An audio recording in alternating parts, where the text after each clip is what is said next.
Speaking at the Economic Times World Leaders Forum 2025, Prime Minister Narendra Modi revealed a significant overhaul of goods and services tax system. He stated a big reform has also been done in GST. A process will be completed by this Diwali. This will make GST even easier and prices will also come down. The reform aims to simplify complaints, reduce costs and enhance transparency. It is expected to benefit consumers and business alike while boosting economic activity. This announcement follows the recent passage of the income tax bill, reinforcing the government's commitment to modernizing India. कड़ी में GST में भी बहुत बड़ा reform किया जा रहा है। इस दिवाली तक ये प्रक्रिया पूरी हो जाएगी। इससे जीएसटी और आसान बनेगा और कीमतें भी कम होगी।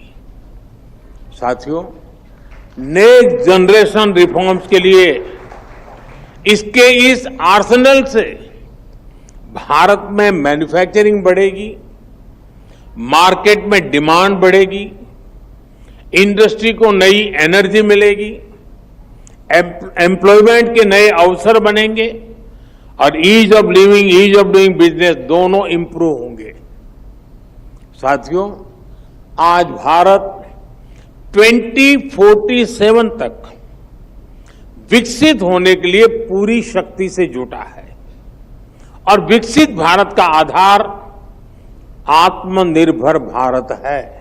प्रोसीजर्स और अप्रूवल्स को डिजिटल कर रहे हैं, अनेक प्रावधानों को डीक्रिमिनलाइज कर रहे हैं। इसी कड़ी में जीएसटी में भी बहुत बड़ा रिफॉर्म किया जा रहा है। इस दिवाली तक ये प्रक्रिया पूरी हो जाएगी। इससे जीएसटी और आसान बनेगा और कीमतें भी कम होगी। साथियों, नेक्स्ट जनरेशन रिफॉर्म्स के लिए इसके इस आर्सेनल से भारत में मैन्युफैक्चरिंग बढ़ेगी, मार्केट में